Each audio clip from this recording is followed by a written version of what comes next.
Hey guys, so Amanda Lynn just sent me a couple of articles and really interesting stuff going on with our food shortages right now.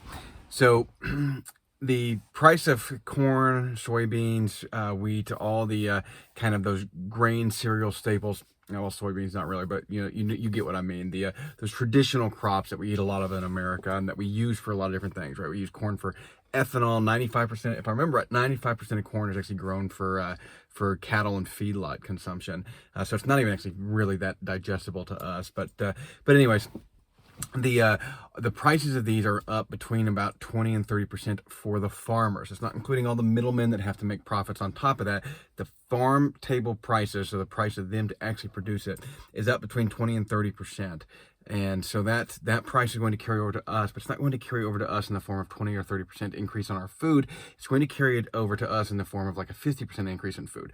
Because what happens is the corn goes to a grain silo, right? The grain silo is actually the one that dries it, which their prices go up because it takes natural gas dryers to dry the grain or to dry the corn, and then that gets sold to different mills around that will grind that into different feeds and that sort of thing, and then it gets sold from there. Now, all these people have rising costs from the labor shortages that we're dealing with. So, and then the natural energy that it takes to actually do this stuff. So the natural gas, the electricity, and the coal, all this stuff being higher, right? So if you had invested in coal, if I remember right, coal outperformed Bitcoin over like the last 18 months. So coal, like investing in coal would have been outrageous right now. So all this stuff, the energy prices are going up on these foods. So then what happens is that corn basically gets sold to feedlots or stores, local co-ops and stuff, and used by all these cattle guys that are using this, and not even just cattle. So cattle, poultry, pigs, everything uses that corn as their kind of baseline feed. Now we use corn like we talked about in this last video with that sick cow, and we just need to get a little bit of fat on that cow because corn is really good for that. It's got lots of carbohydrates, decent amount of protein. You mix it with some higher protein stuff, and you can put some fat on an animal.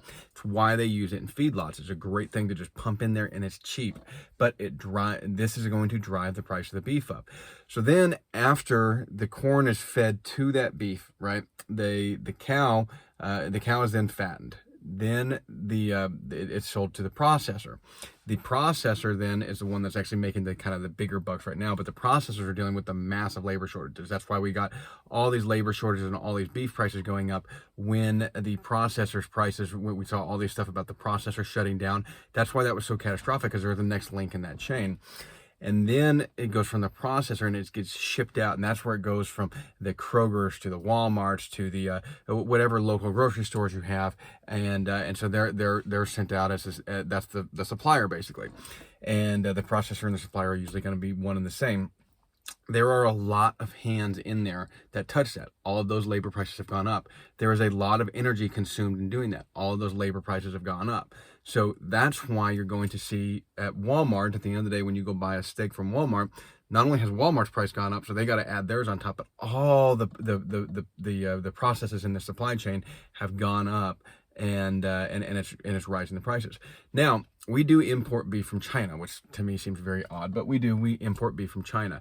China's prices have also gone up. They're dealing with similar things that we are, and so their price has gone up. But that's where that shipping issue comes into effect. So if I'm Walmart, and let's say, just throw out random numbers, if Walmart ordered 1,000 cows, and those 1,000 cows got shipped from China because they didn't have enough beef production here in the U.S., or so a lot of times they can get better deals from China because of the lower labor costs. So that's why it's worth that ridiculous shipping prices. Well, now we've gone shipping from, what was it, 3,000 average per container to ship a container from China to the U.S. Now it's like 30,000. So I think it's like a tenfold increase, or it's like an 8 or 10-fold increase, whatever the numbers were, but it's around $30,000. You can check out Sage News if you want more on those details. But anyways, so the price of that beef to get shipped here went up astronomically. Now we got that beef sitting on these lots, these yards, basically out in the middle of the ocean where they can't get it to the port. So what's happening is that the food is spoiling, and so if they deliver it and 30% of that food spoils, they have to make up that cost on the 70% that they sell. So that again adds to the price of this. So I think what you're going to see in 2022 is you're going to see a large scale increase in food, and I'm not talking 30%. I'm talking like 100%, because you have so many things along the way, and then food is a lagging side effect of energy, and we're seeing energy becoming a bigger issue, right? So we're seeing that in Europe, they're having this natural gas crisis right now. We're seeing coal prices go up, go outrageous. Australia's having energy problems as well as beef production problems. So all these things kind of exacerbate on top of this and will create a higher price in the food as we continue to go forward. So the price of the food is going to continue to rise. And again, I don't think it's going to rise 30%. I think it's going to rise like 100% with the current inflation. It's not including the fact that we're probably going to have another 10 to 15, maybe even 20% inflation over this next year. Now, we've talked about inflation in the past, and so this is kind of a super inflation rather than, it's not actually a true hyperinflation. We call it a hyperinflation because it's kind of a term that everybody understands, but it's really more of a super inflation rather than hyperinflation. I don't remember the exact definition, but I think hyperinflation has to be 50% for so many years before it's called a hyperinflation. But don't quote me on that. There's a definition for it y'all can look up. But the bottom line is we call it a hyperinflation because that's kind of what it feels like, but it's really just a super inflation. So the beef prices kind of being an indicator of everything else, right? So if corn and wheat and soybean are all going up, everything else goes up, right? So because we're using a lot of wheat in our daily products, right? We Americans, we tend to eat a lot of carby food, and so that increases that price. And then we see that, okay, there's price increases going around in the world. That Kazakhstan just had massive riots, or Kyrgyzstan, I can't remember now where. I think it was Kyrgyzstan. Anyways, somewhere over there in the Middle East, guys. I haven't been there in 10 years, so I don't remember all the places. I was in one of those places, and I can't even remember now where it was, where the Manis Air Force Base was that I was at for a couple weeks. Anyways, they're having riots over there, and those riots are kind of an indicator, right? So because really is actually, and like I said, I've been there. It actually was a decent country as far as what you can see. So it looked nice and pleasant and clean, and wasn't like some random shithole over there in the Middle East, like some of them are, right? So Afghanistan, I don't care what anyone says, it's a shithole, and so is Iraq, and so there's these issues over there that are kind of indicators of what's going to come in Europe. Now, I'm not saying we're going to have mass riots in Europe, but eventually you get food and energy that's so expensive that if I can't afford to feed my house, or to feed my household and to heat my house, those are problems. Where buying the next iPhone is not a problem. Buying because I can go get a cheaper cell phone. There's other options. I don't have any options for food. I don't have any options for heat. And when people start freezing to death in their house, or roasting to death in the South, but when people start freezing to death in their house, that's going to cause some problems. The other thing it's going to cause some issues for our animals that we're not thinking about. So if I can't afford natural gas, let's say I'm in the South and I raise Florida crackers, right? So we raise Florida crackers. They're a heritage breed down here. They do really well in the South. What they don't do well with necessarily is cold weather.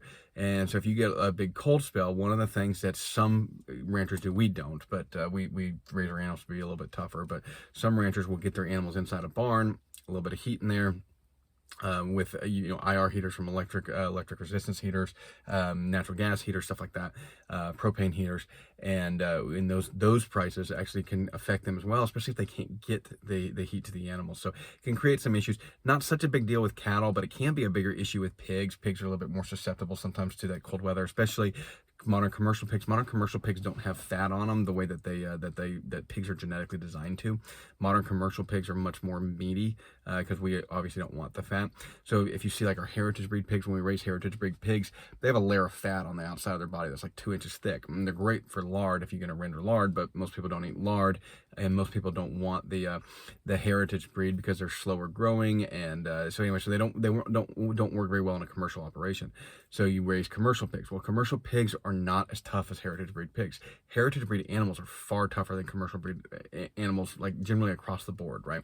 So the commercial breed pigs tend to not weather as well in really harsh temperatures. When it's cold and windy and rainy, they tend to have some problems. And so that's why we want to, that's part of the reason why we stick with heritage breed cows, is because they're tougher. They work better on our land because we're a small farmer. But I do buy commercial breed pigs because they have a lot better profit margins for me. It's a lot harder to make a profit on heritage breed pigs. I haven't found a great model that does that yet. If I could find one, I would absolutely go back to heritage breed pigs, but it's pretty difficult to find a model that works for that. So the long and the short of it is that food prices are going to go up again. So don't think that we've hit the peak of it just because Kraft and Kroger and Campbell's and everybody announced that they're going to go up 20 or 25, 30%. We're going to have more increases.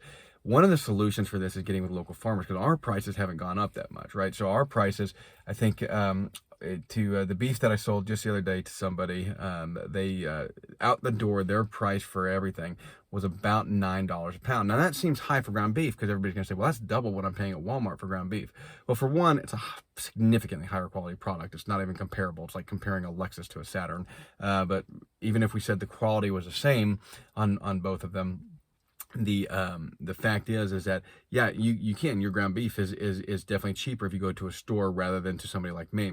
As a general rule, the problem is that that's not all you eat. And so this guy got, off of his cow, he got 100 pounds. Again, remember, we have smaller cows, and this was a whole cow. He got 100 pounds of ground beef and about 150 to 175 pounds of steaks and roasts and chucks and stuff like that. And so all of those things, you cannot buy a T-bone steak for $9. You certainly can't buy one of the quality that we're producing them at. So that's where that's where it balances out. You couldn't get the equivalent amount of meat from us that you could in that capacity from a store.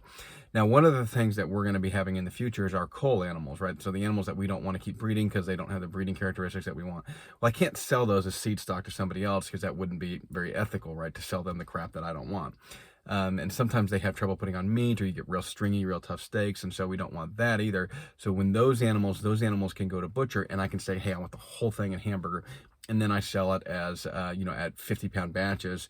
But again, that has to go through a USDA processing, so it's a little bit more complicated. But I can sell it in like 50-pound, 25-pound batches, and then at that on those ones, I can get closer to the Walmart prices or that sort of thing, and make it or even lower than what Walmart's selling it at, because I have less middlemen in the way. Right? There's one middleman for me. There's a butcher, and eventually maybe we'll get to the point to where if I can find enough partners to own a butcher shop, I would love to do that and completely eliminate my middleman.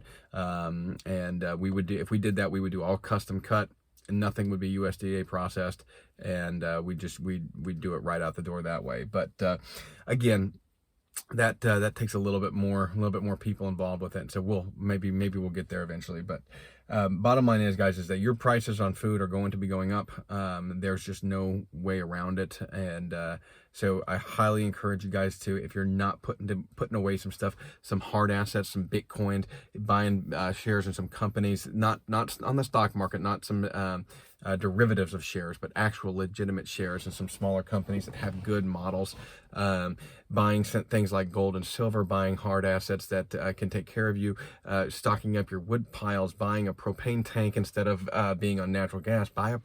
You can lease propane tanks for next to nothing, and then you can have that filled up, and it's not that hard to convert to from natural gas to propane. Sometimes you need some new appliances, but a lot of times you just need small change outs and burners and stuff like that. And so it's not actually, there's oftentimes kits to be able to do it. So it's not usually that difficult, but anyways, the bottom line is that getting a little bit ahead, guys, I think is a worthwhile thing right now. Our money is not getting worth anymore. Those hard assets are going up in value. So I think that it's worthwhile to consider making sure that you have those things in place, buying things, having food. And I'm not talking 35 years worth of food for 10 people. That's just ridiculous. Like we saw that on Doomsday Preppers years ago. I mean, that's insane. We're not gonna go down that rabbit hole. But having a couple months of food to get through some harder times, or to make sure that your family can think, because if you have your four walls covered, right? If we have food, lights and water, housing, and we make sure that those are covered, then we can, I know it's four walls, not four pillars. So four walls being the four walls of the house. If we have those three things covered, then we can tackle any project that's out there.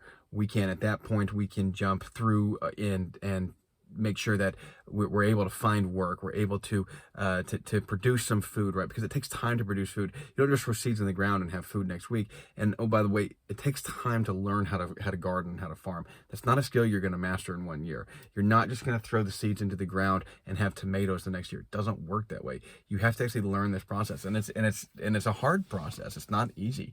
Mandalin's been doing it for 3 years now, and she's just now getting to a point to where she can really produce some good food for us. And so we'll have a lot better garden this year. You can't just buy cows and raise them and hope that you're going to have some meat. You're not going to. Hunting is not an option. So you have to have, and I say it's not an option because hunting as a general rule is not economical for survival, because it's very costly on the calorie basis for what you get back. And the other reason is too, is that we saw during the Great Depression, there was a lot of poaching going on and lots of hunters. And so the deer population was just decimated. And the same thing would happen if you're at the point to where you're going to go out and start doing this stuff because the food is so hard to come by. You're going to struggle in the same way because the deer and the elk and antelope population, stuff like that, will all our game animals will just be decimated. So you're going to be reduced to buying or bartering or whatever. And at that point in time, we really have to consider how do we get past this ethically? And it's hard to do if you don't have some stockpile. It's going to be hard to not have to go steal somebody's cow and butcher it butcher it in the back of your truck and take it home if you don't have that ability to make sure that your kids are eating and that your family's okay. And so, guys, things are just going to continue to get hard. And so I don't want to ramble on this too long, but we know that the food prices are going up. We know that the energy prices are going up. It's time to do some prudent planning on those things. And so I would highly encourage you guys to look at that and look at what's going on around the world and open your eyes a little bit to what people are doing in other countries, and let's use that as our bellwether, as our canary in the coal mine to say, hey, this is probably coming here, and we are not exempt from it. We have horrible financial and monetary policies right now in our government, and it's not going to get better anytime soon because nobody wants to admit that they're the problem, and everybody wants to say, well, it's the Democrats or it's the Republicans. Reality of it is it's all them people up there, because they are all not voting to bring us back to a gold standard where our dollar would be worth something. They are all not voting for policies that don't actually allow us to grow our economy, right? They're just throwing free money into the economy and not caring about the inflation of it. So those are certainly some issues that we have, guys, that we have to get through. So I appreciate y'all watching. I'm sorry this went on a lot longer than I had intended it to. So hopefully the information is good, but and that y'all enjoy it. So make sure and like and subscribe to the channel if you haven't already done so. And we'll catch y'all next time. I've got an interview tonight with On-Site Travis, so we're going to be talking about some different things on farmland purchases and how to get started with your homestead. And so we both have some backgrounds in real estate, so we'll be going over all that. So stay tuned. That will probably come out tomorrow. So appreciate y'all watching.